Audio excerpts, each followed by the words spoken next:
If you're a developer who is making a video game, unless you are a maniacal and sadistic type, you probably want potential players to play your game and see everything that your game has to offer, and at the very least, finish the game to the point that the credits roll.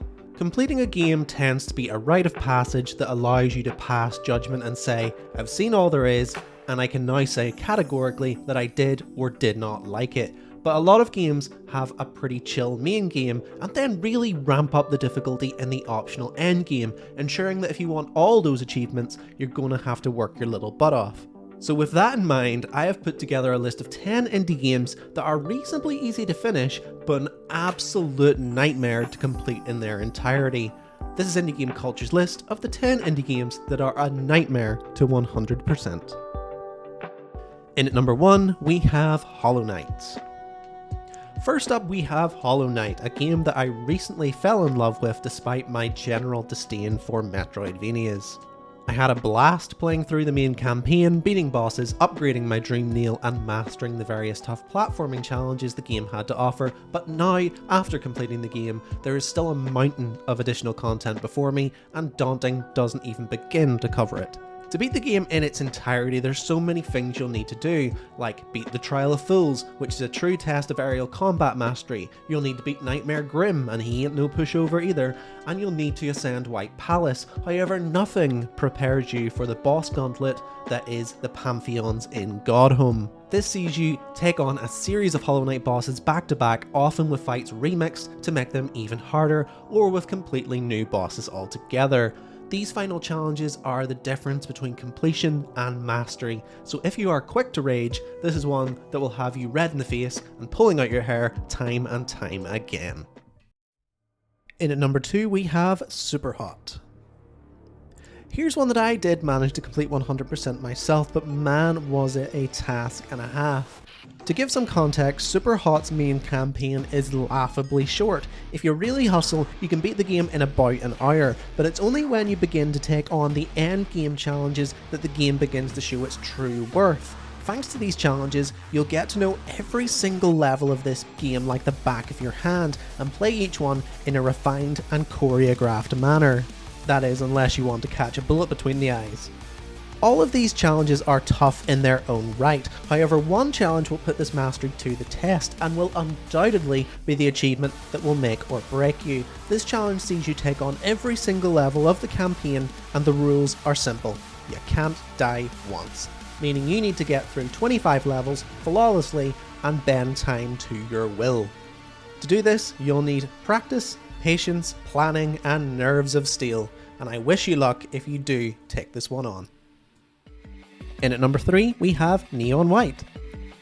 Neon White is a game that speedruns speedrunning, allowing players to start as novice runners and gradually grow in competence to become an FPS platformer extraordinaire capable of pinpointing shortcuts mere mortals could never perceive. However, even those who complete Neon White's main campaign, which is no easy task by the way, will still have a lot of work to do if they want to break through and beat the game 100%. To do this, you'll need to get an ace on every single level, collect all the hidden gifts, complete all relationships, and most difficult of all, you'll need to complete each core character's heaven and hell rushes, with White's being the most testing of all. These are brutal, and only a true angel of the realm will be able to master these challenges and claim all achievements in Neon White. In at number 4, we have Celeste. Next up we have Celeste, a game that will test your platforming prowess to the absolute limit. Celeste's main campaign is one that doesn't hold your hand and expects a lot from the player where platforming skill is concerned, but provided you are willing to become a student of the mechanics, you should be able to ascend Celeste Mountain without too much issue. However, to truly stick your flag at the top of the mountain and say that you've conquered all that you've surveyed, you'll need to complete the additional and optional tasks that Celeste has to offer. This includes the B-sides and dreaded C-sides that offer a much tougher version of each chapter, and you'll also need to get your hands on all 175 strawberries within the game, which is about as tough as a collectathon gets. Even though this game may have a wholesome message and colourful pixel art, it's not about to hand you the 100% without making you work for it, so get climbing, and I wish you luck. In at number 5, we have Stardy Valley. You may be surprised to see this adorable farming simulator on the list of notoriously tough indie games because for the most part, Stardy Valley is about as cozy as it gets, allowing you to build relationships, automate your farm, and explore at your leisure. However, there are some tasks in this game that are handmade to kick your ass. If we consider just the base achievements alone, you'll need to craft every item, catch every fish, cook every meal, and generally just do everything that the game has to offer, including you'll need to beat the Journey of the Prairie King without dying once. And having beaten it myself, I can tell you that doing that and not dying once at all is complete lunacy. And then if you want to go a step further and achieve the optional 100% perfection achievement, you'll need to collect all the obelisks, build a golden clock, find all the walnuts on Ginger Island, and so much more. It may be arguably the most casual and cozy game on the planet, but when it comes to beating this game 100%, it pulls no punches. In at number 6 we have Slay the Spire. Card-based roguelikes are the bane of my existence, as I know the moment one sinks its hooks in, I'll be playing it until the end of time, and the kicker of all this is after all this time I still haven't completed Slay the Spire 100%. Thanks to the amount of hyper-specific achievements such as beating the game with one single relic, beating the game with a deck of 5 cards or smaller, or beating a boss in a single turn, alongside all of the achievements linked to Ascension, it's an accolade I know I will be forever chasing, as the mountainous task is just too steep. Based on the PlayStation Trophies app, a whopping 17 of the achievements for this game have been earned by less than 5% of players, which perhaps paints a picture as to how daunting this game is for completionists. You might be able to get 1 or 2 of the achievements here, but if you want them all, you'll need to eat, sleep, and breathe Slay the Spire. In at number 7 we have Axion Verge. If Hollow Knight didn't sate your appetite for hard Metroidvania games, then Axion Verge absolutely will. Axion Verge is perhaps one of the toughest Metroidvanias around, offering an experience along the same lines as classic Metroid titles, but with a difficulty turned up to 11. To earn all the achievements and consider yourself an Axion Verge master, you'll need to beat the game in under 4 hours, you'll need to collect absolutely everything in the game, you'll need to beat the game without dying once, complete the game with less than 40 items, and you'll need to beat the game on hard mode, which makes enemies spongier and stronger.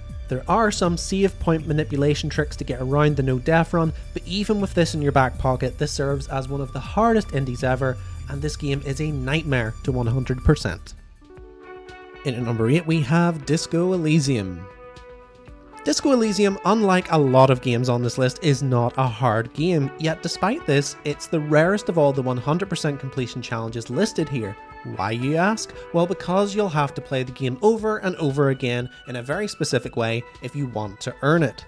It is possible to use a lot of clever and precise save mapping to earn this one in just 2 full playthroughs, but even with this rigid approach, you'll still be staring down the barrel of a 100-hour challenge, which is fully dependent on tough skill checks and a deep understanding of the game's story and systems. You'll need to align with all political schools of thought, earn all copper types, complete a series of very easily missable tasks and side quests, beat the game on hardcore mode, and honestly this only really scratches the surface because the game is so damn dense. So if you do take this one on, please consult a guide for your sanity, otherwise your head will end up as scrambled as Harry's will be by the time you're done. In at number 9 we have Inscription. Our penultimate entry on this list takes us into a cabin in the woods as we aim to escape from Leshy in the card-based roguelike Inscription. Inscription really is a game of 2 halves, where you'll have the typical roguelike card builder in the beginning that is very reminiscent of Slay the Spire, and then you'll have a top-down card builder RPG in the back end. Both of these are pretty straightforward, but to 100% the game, you'll need to become a master of the game's initial card system. After you beat the game, you'll unlock Casey's Mod, which is essentially an endless runner representing the first half of the game, and you'll need to complete some very specific challenges if you want to 100% this game, such as defeating Leshy without destroying the moon, unlocking all 3 items from the oil painting, or you'll need to beat Casey's Mod with all active challenges. Casey's Mod is the proving ground for true roguelike card building veterans, and if you see yourself as one, then this is what you need to tackle next. And in at number 10 we have Session Skate Sim. Lastly, on our Nightmare Games to 100% list, we have Session Skate Sim, another one that I forced myself to complete in full, and I can attest to the fact that this was a true test of mettle. For the most part, a lot of achievements in this game are, pardon the pun, quite grindy, as you'll need to perform different grinds, manual for miles, and do thousands of flip tricks. However, the challenges that separate the posers from the sponsored pros are the historical challenges in the game. These are lines and tricks from true-to-life video parts down the years, and you'll need to perform them inch perfect in the right spot to complete these challenges.